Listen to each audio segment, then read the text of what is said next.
everyone. Hi. Oh my God. I was going to say. I know I'm tired. So we have guests here today, but I don't want to introduce them because we have people here who know them way better than I do. So come in, ladies, and you can start your introductions. Hi. Hello. I'm you. That's Sophia. That's all I am. You got it. So this is Steve Calendar and Officer Steve Calendar, and this is Officer Stephanie. Right. Okay. All right. And they're gonna give an uncomfortable speech about stuff. It will be very comfortable. Yeah. Good job. So we're going to talk, thank you ladies, we're going to talk a little bit today about things that will help keep you safe and keep everyone safe at this age and especially as you get a little bit older. So some of the topics might feel a little uncomfortable to you. You don't have to ask questions, but if you do have questions, please ask them along the way. For those who might not feel comfortable asking questions publicly, I'm going to pass around paper. You can choose to use it or not. I will get pencils for you too very shortly. If you want to jot something down, you can do that, and we can make sure the questions are answered for you, either today or after today. So you can give these to me or one of the other adults standing around the room, and we'll make sure you have the answer to the question that you have. But we are going to talk about things like sexual harassment. We're going to talk about things like consenting to talking about things that blur a line between boys and girls or different genders as you get a little bit older and you start to explore relationships with one another. So please, bring all the maturity you can muster to the conversation and think about how this can help you as you get older. Okay? All right. Yeah, I'm Officer Calendar from the Norwich Police Department. This is Investigator Richard. So we were asked to come talk to you guys about your cell phones, use of cell phones, internet safety, and how you guys interact with each other.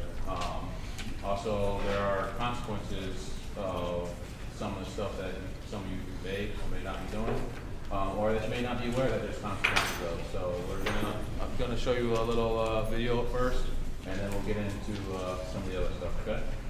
All right.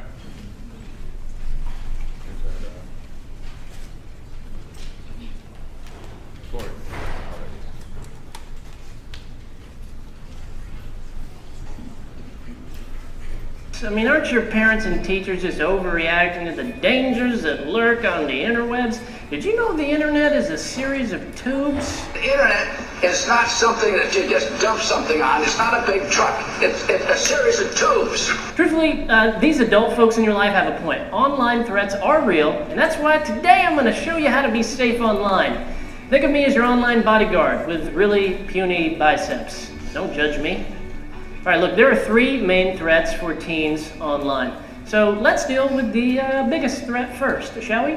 The biggest threat to you online, you know what it is? It's you. You are your biggest threat. Actually, let me be more clear about that. The biggest online threat to you is you posting or uploading something stupid. Right? The internet is like a spider web. I mean, what do you think they call it? The World Wide Web. It catches everything, and once it's online, it can be there for years. So that picture of you kissing your dog, there forever. That Facebook update about how much you enjoy the music of Miley Cyrus, sir, there forever. Butterflies fly away, not in my head like yeah, moving. So look, being smart about what you say and do online is frankly more than just a good idea. Teenage Burger King employee from Cleveland took a picture of him with his feet in the bin of lettuce they use for burgers. First of all, that's freaking disgusting. He posted it online, thinking anonymously, right? Safe. Nope, wrong. Burger King found out about it, traced the photo back to this dude's phone. Not only was he fired, but BK Corporate fired the entire crew he worked with. Every single one of them. Bet that guy's pretty popular now. Now, I know what you're sitting there thinking, Josh, I mean, I don't even work at Burger King. And secondly, I would never, ever put my feet in a bin of lettuce. That is disgusting and bad for the environment. All right, fair enough. But think about this for a second. How much drama is started when people say and post idiotic stuff online that they would never, ever in a million years say to your face? Now, how many times have you seen your friends say or post something online that they now regret? Exactly. So to help you protect yourself against yourself, here's a general rule of thumb that might help you. Before you post or upload something, ask yourself this. Would I be cool with my grandma seeing this? Would you be cool with your grandma seeing you threaten to beat up that kid you don't like? Would you be cool with your grandma seeing you request the answers for Mrs. Fox's Spanish file? Would you be cool with your grandma seeing you upload that picture of you in front of the bathroom mirror, only wearing a sports bra? Honey, put some dang clothes on, good Lord! That's my grandma impersonation. Sorry. So here's a rule. If it passes the grandma filter of approval, then you're good to go. If it doesn't, you probably want to reconsider it. The second thing you need to protect yourself against online are online predators. I mean, the word predator even sounds, it's just. So if you're chatting online with someone, you need to make sure that you for sure, 100% know who they are. And never ever give out personal information. If you're going to buy something online, make sure it's a legit site. Right? Here's a little saying I've made up for you to help you remember this. Let me see if I can remember. If it looks scammy, protect your family. If it looks legit, it's probably full of... if you give out the wrong informaciones, it's like a kick to the cojones. That's racist. All right, here it is. For real. Avoid the temptation to give information. You better tweet that right now because there are weirdos and stalkers and crazy people out there that you need to protect yourself from and your friends from. Please do not share your personal information with anyone unless you know for sure they are safe or a legitimate business or organization. Don't take candy from strangers, avoid windowless vans, and remember, only you can prevent forest fires. Only you can prevent forest fires. Now, the last thread is not very popular to talk about, but the fact is that it's true, so I'm going to talk to you about it. Did you know, this is crazy, that 12% of internet websites are pornographic in nature? 12%, I mean, that is messed up. And you need to protect yourself from this stuff. It causes serious psychological and relational harm. The Kaiser Family Foundation did a survey of 1,200 teens, and 70% of them said that they had accidentally stumbled onto porn online. And in a recent survey of college freshmen, 82% they had been exposed to porn by the time they were just 14 years old. So the point is, an unlocked computer is like a loaded gun sitting in your bedroom. You need to protect yourself or eventually you will get shot. It's inevitable. Get some filtering software on your computer to protect yourself. I use something called Safe Eyes. There's also something out there called Content Barrier and other programs out there that work for both Mac and PC. Now I know what you're thinking. This filtering software costs money. Look, it costs like $50 a year, and here's how you make this happen. Go to your parents and tell them, "Dearest mother and father, the World Wide Web is filled with vile stuff like pornography. This filtering software protects me, a young child, innocent in nature, from all of this horrible stuff. Could you buy it for me so I may live a virtuous life and be an upstanding citizen of the interwebs?" If your parents say no to that, your parents are crazy. All right? So there you have it. 3 straightforward boundaries that you can enact in your life to save yourself a lot of heartache and awkward questions in a future job interview. Now, I have a question for you. I'm thinking about making a series of videos for living an awesome life. What is the number one thing that you would like to learn about? Leave your answer in the comments below. Por favor. That means please in Spanish. I'm bilingual. Did you know the internet is a...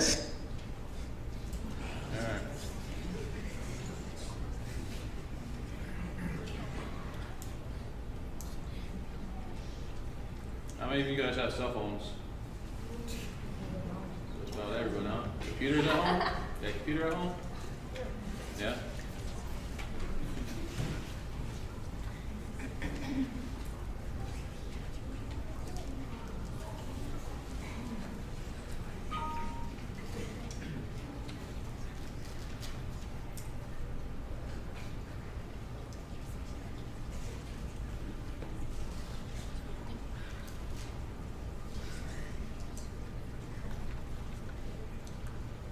Alright, so we're going to talk a little bit about social media, you see your cell phones, you see your computers at home,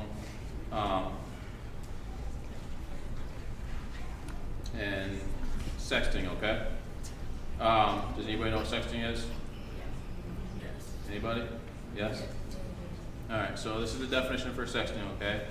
It usually refers to teens sharing nude photos via mobile devices, but it's happening on other electronic devices and the web too. The practice can have serious legal and psychological consequences for teens and adults. Alright, sexting is illegal, okay? Don't take or send nude or sexual suggestive photos of yourself or anyone else. If you do, even if they're of you or you pass along someone else's, you could be charged with producing or distributing child pornography. If you keep them on your phone or your computer, you could be charged with possession. If they go to someone in another state, obviously that's a federal crime. Okay? There's this is the Connecticut law, okay? Sexting 13 to 15 is your age, okay? The act makes this transmission and possession of sex text for the age of this group a misdemeanor. Does anybody know what a misdemeanor is? Yes? No? All right, a misdemeanor is you could go to jail for up to a year for a misdemeanor, okay? If you're arrested for this. So any pictures that you guys take and you send to another friend, you can get charged for that, okay? And the thing is, if you send multiple pictures, then it's multiple charges. You get charged for every single picture that you send, okay?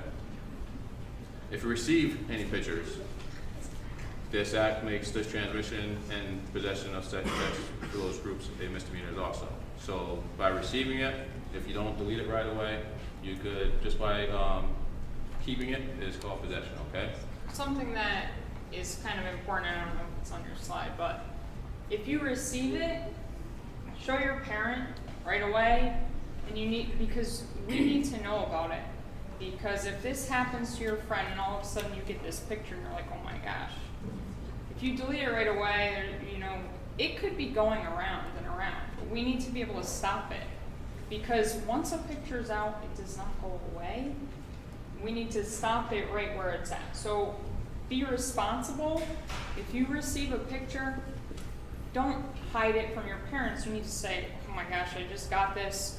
And then they can call us and we can deal with it, because we need to be responsible. We need to help our friends if this is happening to somebody else,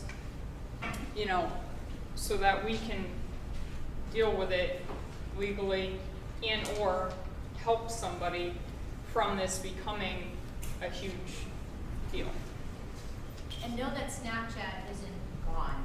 It can be retrieved now.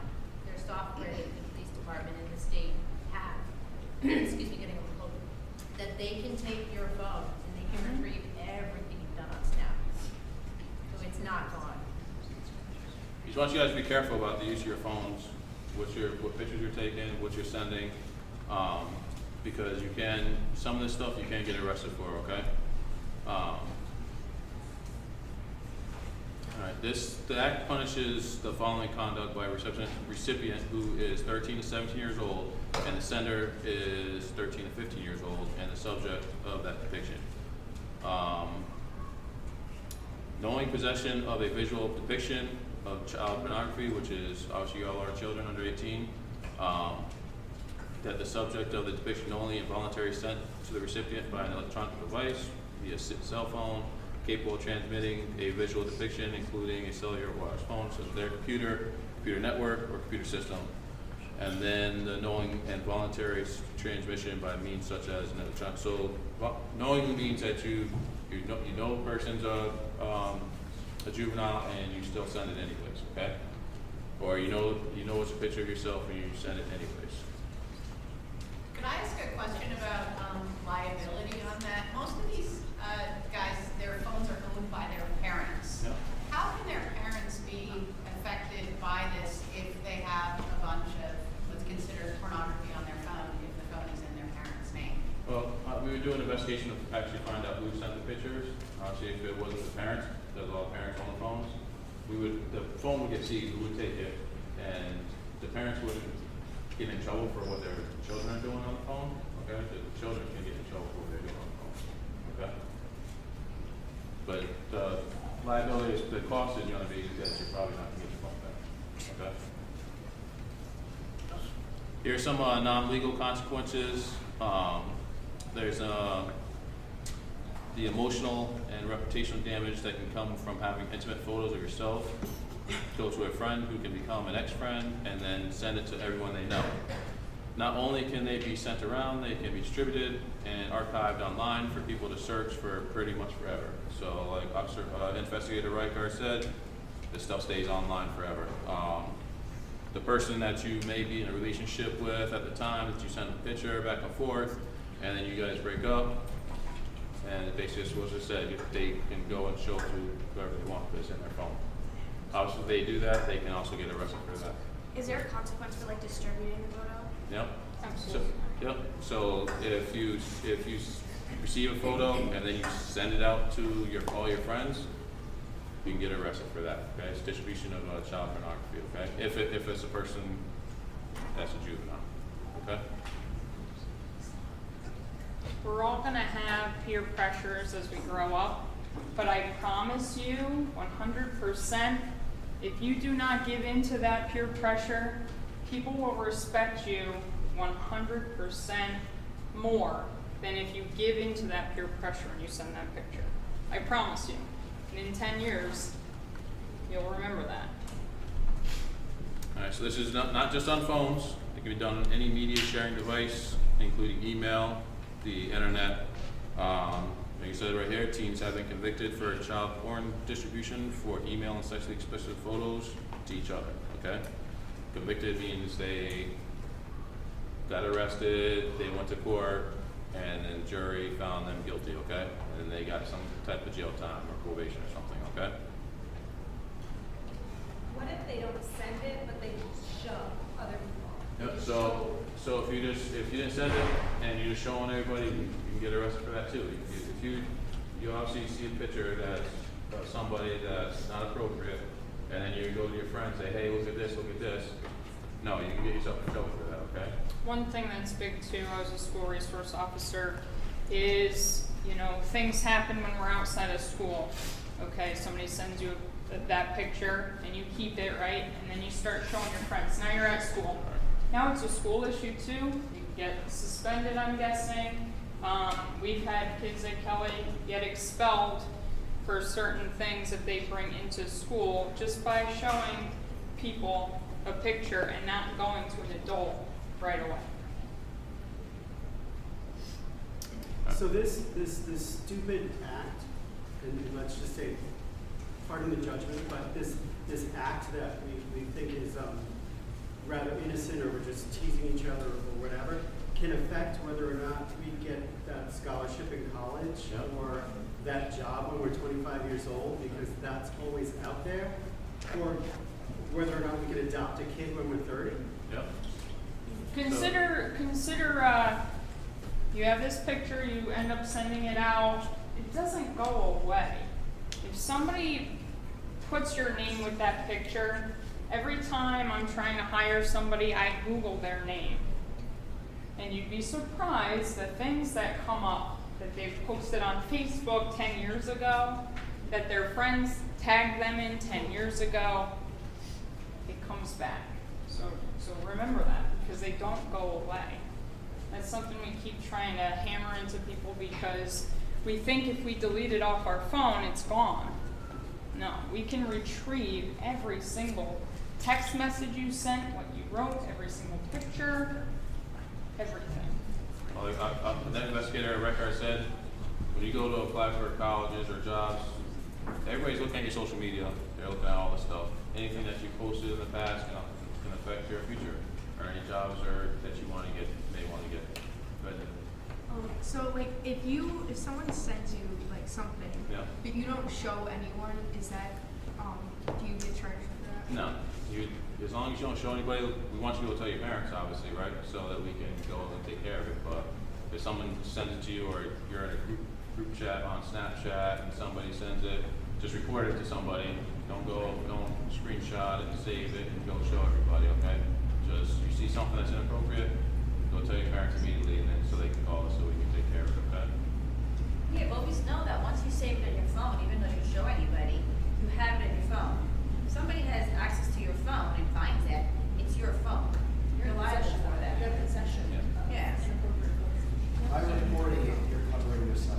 Once you've reported it, Yep. you've shown that you've made a good faith effort to try to end it and stop it.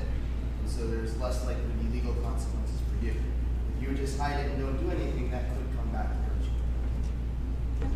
We're not gonna charge, no one's gonna get in trouble for reporting something that is inappropriate, should happen, okay? But if you report it, you tell us, and then you go out and after you report us, and then go start showing everybody, then you get yourself in trouble, okay? Okay? Go ahead, Dami. Does sexting only like include photos or is it text also? Sexting includes text messages too. So if you're texting another girl or a boy or whatever, and going back and forth, and it's unwanted text messages, and they tell you stop, you gotta stop right then and there, okay? You can't, like I tell kids, like if you're gonna ask somebody out, nowadays, I'm not sure how you guys ask girls out, back when we were in school, we did notes or whatever, so. Circle yes or no? Yeah, so, but you ask a person one time, that's it, okay? They say no, then you gotta move on, okay? Let's say go. Sending suggestive text messages, that kind of stuff, no, you can't do that, okay? All right, go ahead. Like, what if they like text you back? Is that What do you mean? like how you said like they said stop, Yeah. but like the other way around, like you said you wouldn't see me. Okay, so if someone texts you and you tell them to stop, and then you text No, them, then no, they text them back? No, they're just like texting each other, like texting each other. Yeah. Does that? But nobody takes it. They don't say stop. Yeah. That's where we're gonna get into where consent, okay? I mean, you guys are all young, 13, 14 years old, right? All you guys, right? So as long as people are consenting and know what the other person's not saying stop, I mean, you shouldn't, I'm gonna tell you right now, you guys shouldn't do it. I don't think the because- parents would be happy Yeah, with your that. parents aren't gonna be happy, but it's not something that you're gonna get charged with. But I mean, later on, the person can say, well, you know what, I really didn't like that. I know I was going back and forth with him, but I really didn't like it, and I kind of wanted to stop. So that's when we're going to get involved, okay? So you gotta be careful with what you guys are sending on text messages back and forth to people, okay? Even if there's not legal consequences, if it's consensual, there's the social and psychological consequences that go with it. Whereas you may be consenting in a conversation you're having with someone, but then relationships change and relationships end, and sometimes there's bad feelings. That person may go and spread things that you said in private, and if you send it in a text, it's not private. It can very easily be shared, and there's a record of it on the web forever. So it's something you need to be really aware, really careful about. They could save the text and then all of a sudden you hate each other and there they go. Look what she said, and then the rumors start and it doesn't go away. You need to respect yourself 100% and be strong and don't give in to those peer pressures either because it will follow you. You know what I'm saying? It will. And then at some point, it's going to turn into harassment, which you can't get arrested for, okay? All right? Do you have a question? So as a parent, what are my legal rights? So if my child is in a relationship with another person and that other person is sending explicit text messages or pictures and I find it and this is not something that is appropriate, and quite oftentimes kids feel pressured to be accepting of things that they don't want. But it's hard to say, stop.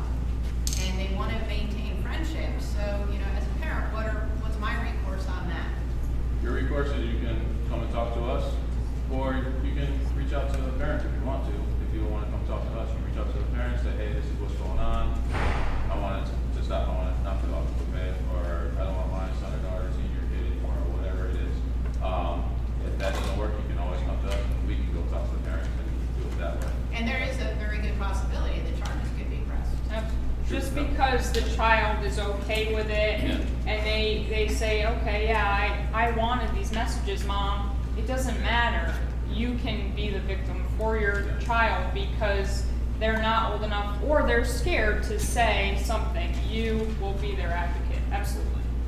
Right, so just because somebody says, yeah, Yes. go ahead and send that to me, Correct. it's not protection. He told you the ages, and that's really what this statute was made for.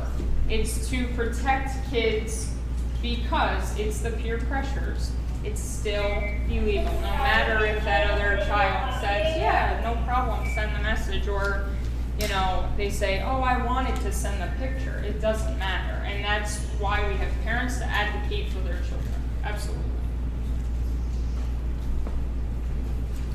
Any more questions? Alright, guys, we just want you guys to be safe. Be careful of what you're sending on your phones, on your computers. Life is all about making good choices and good decisions, okay? So that one time where you make a decision to send something that you really said, I shouldn't send it, but you send it anyways, it's gonna be out there forever. And then also there could be consequences for that for a long time, for not just for that case, but it could affect you later on in life too. So. One other thing, outside of sexting. When you're on the internet, because watching that video, he talks about make sure 100% you know who you're talking to. A lot of times, and I remember when I was a kid, I was just talking to Ms. Beckwith about how when I went on AOL, I go, dee, dee, dee, and my parents would run in the room, what are you doing? Nothing. Don't know what AOL is. Probably not, right? So that's how we got on the internet 15, 20 years ago. It was a loud dinging and it was signing on, right? And my dad, every time, would come in the room and be there. So, and of course, I was 13. I wanted to go in the chat rooms. I wanted to talk to people. You don't know who you're talking to. So if you go into a chat room, whatever, make sure it's your friends. Make sure it's somebody you know.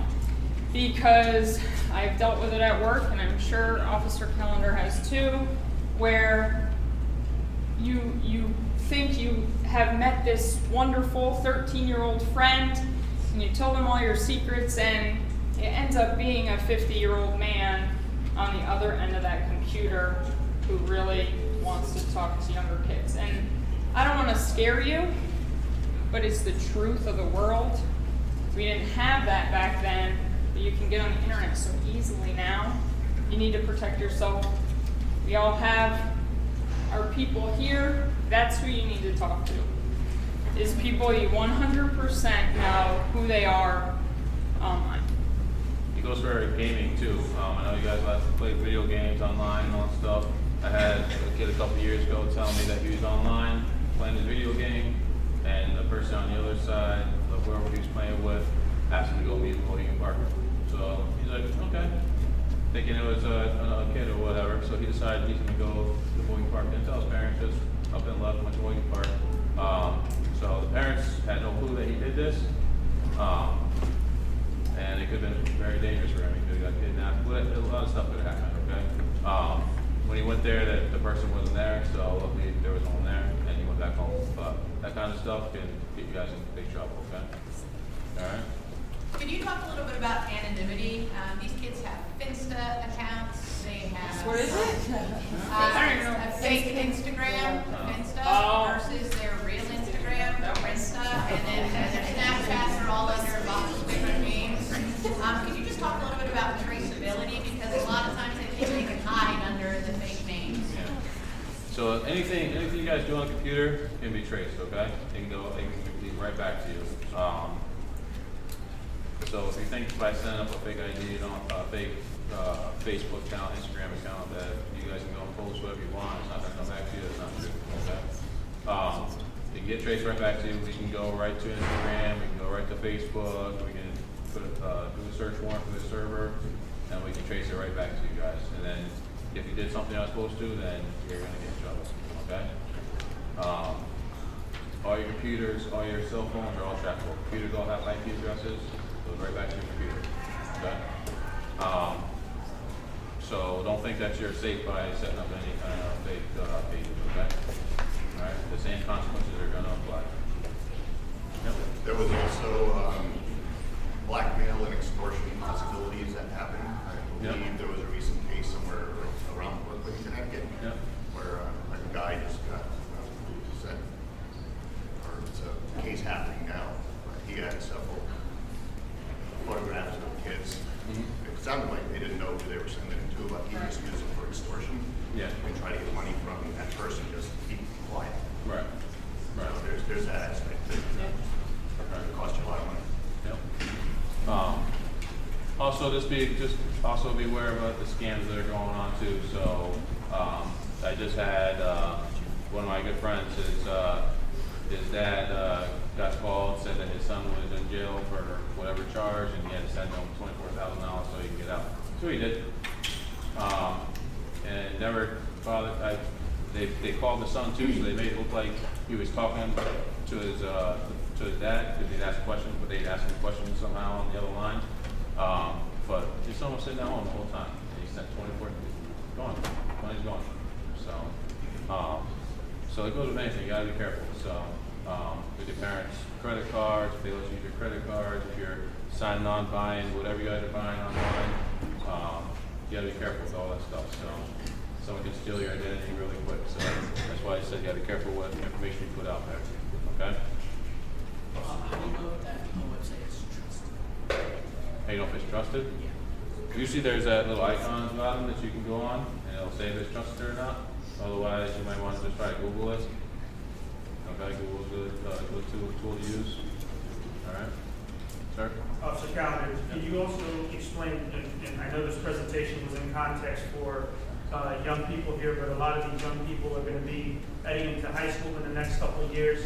The statute specifically talks about the age 13 to 15. Can you explain how that law changes once they get over the age of 15 and how it applies to them? Because high schools, you got to realize it's going to be an impact as well. Yeah. So you still juveniles under 18. So you still, if anything happens, as far as sexting or anything like that, you're doing anything inappropriate that's not supposed to do, that you can't get charged with, it's still a charge, okay? I know it says 13 to 15 and 15 to 17, so all that stuff is still covered until it's 17. Once you turn 18, you get charged as an adult now, okay?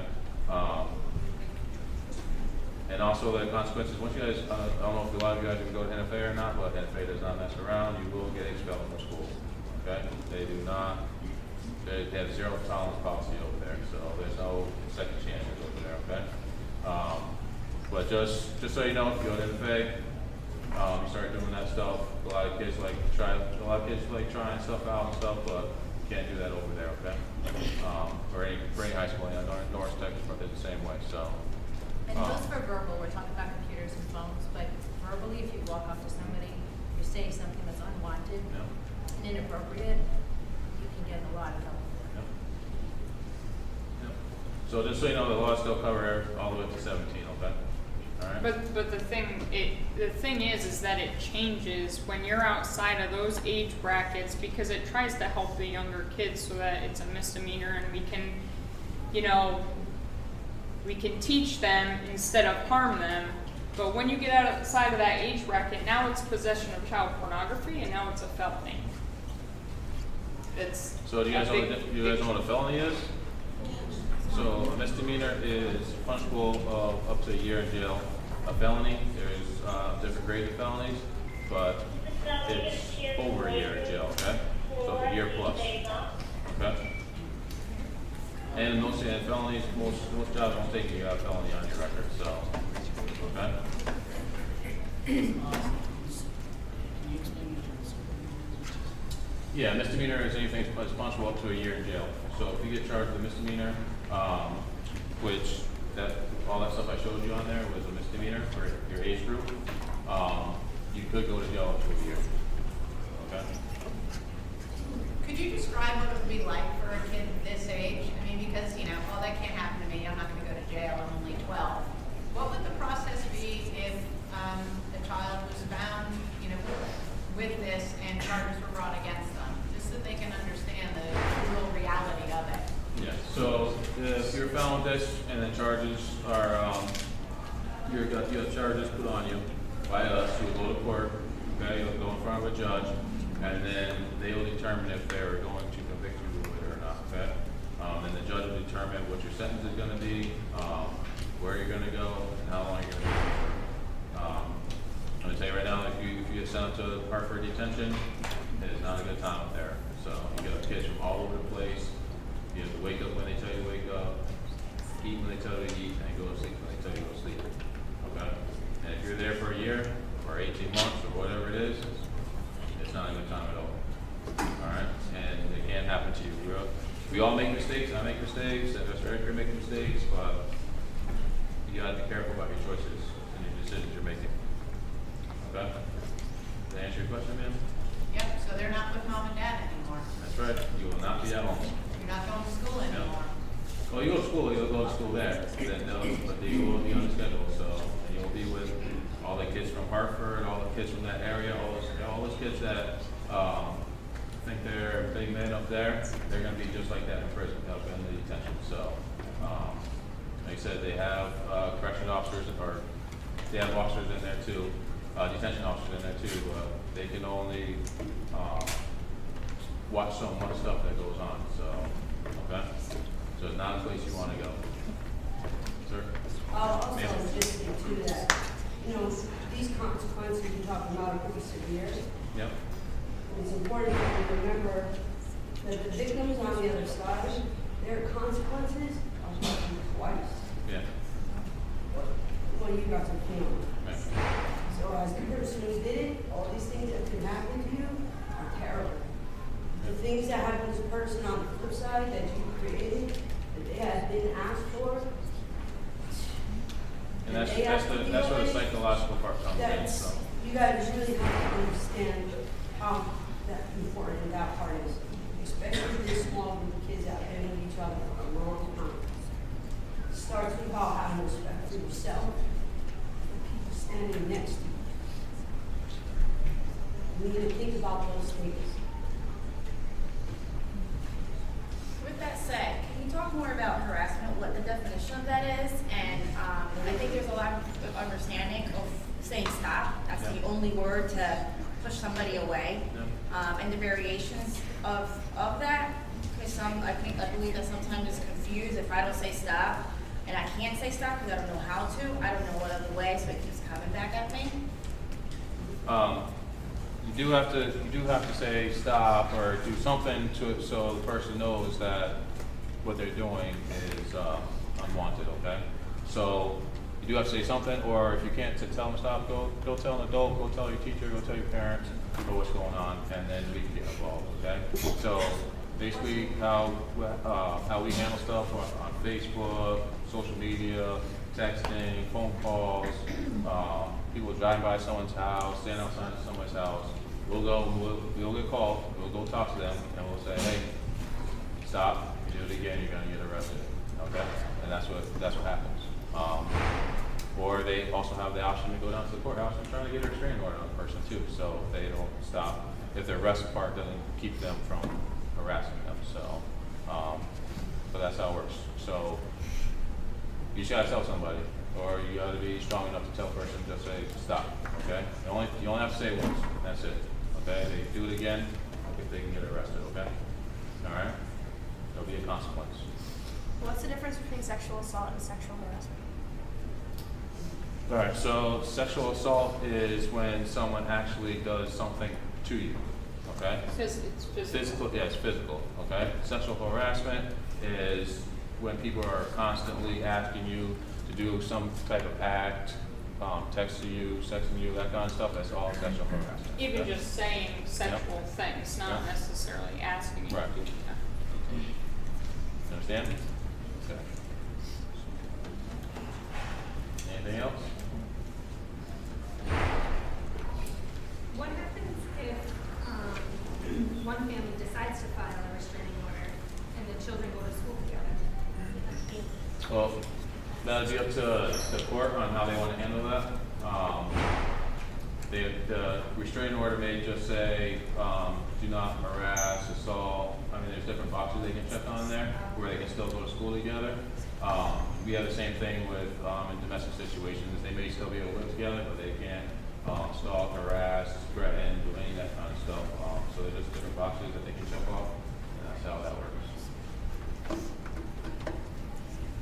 I just want to thank you guys for taking the time out of your busy day to come talk to our kids, make them aware of what's going on. Really appreciate you servicing the community and providing this information. And hopefully, this isn't just a one-time thing. We can do it as a next year as a part of the process of helping young people as the next group of young people come up. Have them understand the implications of these things. No problem. So like I said, we're just here to make sure you guys remain safe and so you guys are aware of consequences of some of the stuff that's going on, okay, and the dangers of some of the stuff. So just be careful with your social media use, your phones. That's it. Anything else? If they call a police officer just for asking questions, can you share with them if they get in trouble, just kind of to know where they stand? They don't want to accuse somebody, but just to get information, they don't feel comfortable with the parent. Yeah, I mean, What is the process for that? Before we had a school resource officer at Kelly Middle School, and kids would come up to me all the time. And you can still, if you have a question, he stops by all the time. If you know, you have a question or you're confused about something or you don't want to get somebody in trouble. If it's, I mean, obviously if it's something that's really bad, we don't have a choice and we have to deal with it. But if it's something that you're just like, oh, this kind of made me uncomfortable, can you kind of help me? How can I deal with this? Absolutely, we're always here. We go to people's houses all the time and we're okay with helping the situation, giving advice so that it doesn't go to that next level. And we will do that all day long because if we can help you stop it before it gets that far, that's what we want. That's why we're here today. You can be anonymous if you want. You just want to say, hey, I know something's going on. I don't want my name involved. And we have anonymous tip lines and stuff like that. So we get that kind of stuff all the time. So I have people come talk to me all the time and let me know what's going on. And I ask them if they want me to follow up on it or not. So that's how we handle it. So, okay. Are there resources you can share with the schools so they can share with parents and families as well? Like, I don't know if there's handouts or anything that you guys could provide to us that the school could also maybe post on the website just as a larger, to reach a larger group. I mean, there's a small collection of parents that are concerned here today. I'm sure there are plenty of parents that would have concerns that just couldn't get the time off of work. And I think just to assume that the conversation can be stretched out just from a small group of people, it would be wrong in our assumption. I think if there's anything you guys can provide, working with the school as well, that would be huge. Yeah, I'm sure we can get it. Yeah, I don't think we have any handouts right now, but Officer McNeil. oh yeah. has some sense. I can talk to Officer McNeil. He used to run our DARE program, which we don't have anymore because I guess we ran out of money or whatever it was. Unfortunately. But yeah, I can talk to Officer McNeil and see what he has, or Sergeant Caperni. So, and I can get back to the school if they want. So. Also, just for the parents who aren't here today, if you go onto our website, go under, there's a link, supporting the whole child. There's a link in there to an app that monitors your child's online use with their phone. You can see every text message that comes in and out. You can block text messages. You can do everything remotely from your child's phone, which I know you probably know better than I do, Mr. Jones. But that there is a link to one of those on there. There are multiple. This one's called Guardian. I think it's NM Guardian. But I think that's been a really effective way to shut down some of conversation that happens between children that is unwanted. So there is a link on there, and we can put that together with whatever we get from Officer McNeil, would you say? Yeah.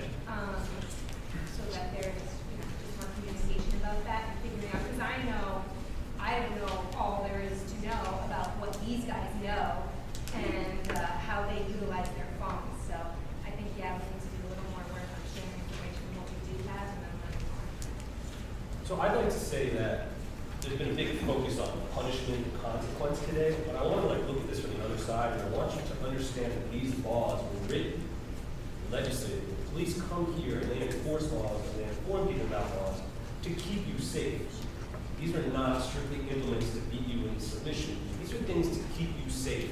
If someone is harassing you, doing something repeated that you don't want, there is a whole bunch of people, an army of people who will come and assist you.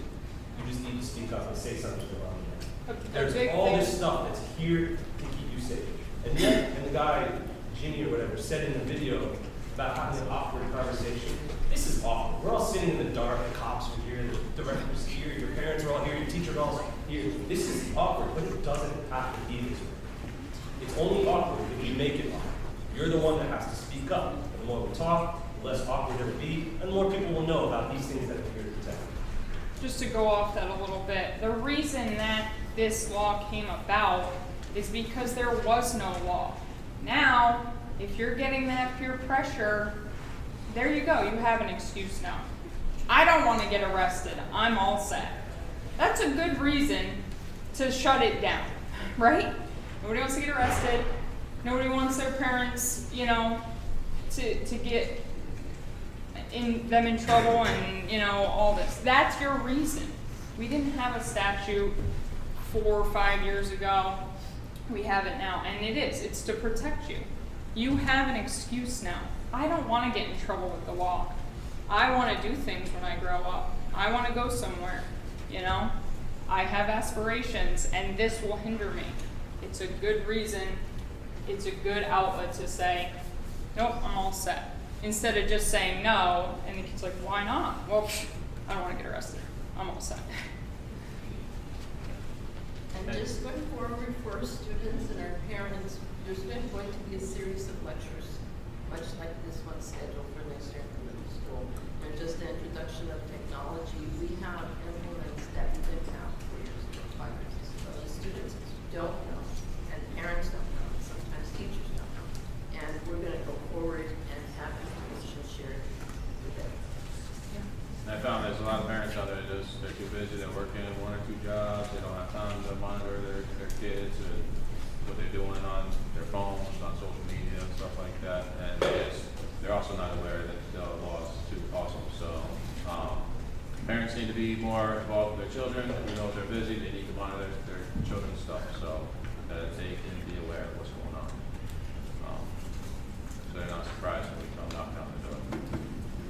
Hey, Mr. Jones, as our IT guy, and I know I've already said this, but I really want to reiterate, and hopefully you can use the right language here, about hiding on the phone and how nothing is hidden. Could you just speak to that a little bit? So, yeah, just to speak from a technological standpoint, if you think you can hide information, your phone stores information in the code of what's called metadata. And software can be used to extract that metadata to tell what you've sent, to whom, what address it has gone to. Not only that, the police department with a subpoena from a court can request phone records from Verizon, AT&T, Sprint, doesn't matter who you are, to prove the chain of how that message was sent. So it'll say, person A sent this message to person B, they collect the metadata from both phones, you're now implicated, and that there's a forensic process that goes on behind it. But it is 100% traceable, and to think that if you delete that text, or if you delete that Snapchat, or if you screenshot something and try to store it somewhere, or copy it off your phone to your computer or wherever else, or if it goes in the cloud, it is 100% accessible. This is work that I do on a regular basis. I work with another school districts in Connecticut, and I also help our local police department recover information for when crimes have been committed. So do understand that this can't elude you. And again, as people who are under 18, you don't have the ability to sign a cell phone contract. So obviously an adult has done that for you. So your parents become involved in this process. So understand, you're not going to get away with it if it gets reported. The history of your location is known too. All of that information is, it'll tell tell you you're sitting at home, you're sitting at Starbucks, you were on the road, it'll give all, the metadata captures all of that information, absolutely. And I have an iPhone, and it tells me where I'm going before I'm even heading there now. So, I mean, the iPhone, the phones are getting crazy nowadays. So, you know, we can track exactly where you are, what time you are, to like pinpoint location. Same thing if someone steals someone's phone, they have to find my iPhone. And I'll tell you what, we've had that plenty of times. It tells us exactly what house it is, they go there, and the person has a phone. So, but like I said, it tells me before I'm even out to work, it says up to 22 minutes till you get home. So phones technology's getting pretty good nowadays. So just so you guys know. And know that true friends would not put you in a position that makes you awkward. True friends would be by your side. They wouldn't send you inappropriate pictures, inappropriate texts. They wouldn't put the stress on you. That's not a friend. I know you guys have this alliance with each other and snitching. Own being a snitch, guys. It's for your own protection. I said, and I want to kind of build off that. I wanted to be empathy, okay? So that if something comes across your phone, we talk a lot about if it was directed towards you, but you know that there are people who, for whatever reason, will then act mean, and they may send something out about someone else that originally was private, but now it's not, and now it's going out there. And have some empathy for the person that that's directed towards, that wow, they probably don't want that out there, and I could do something to stop this. I could do something to help that person. Because maybe it's being spread to everybody else but that person. So by the time they finally find out, by the time someone has said something, it's really out there, and it may be at that point too long, too far to stop it. But you could do something, have some empathy for the person that it's directed towards, even if it's not yourself. All right. I want to thank you guys for coming and listening to us today.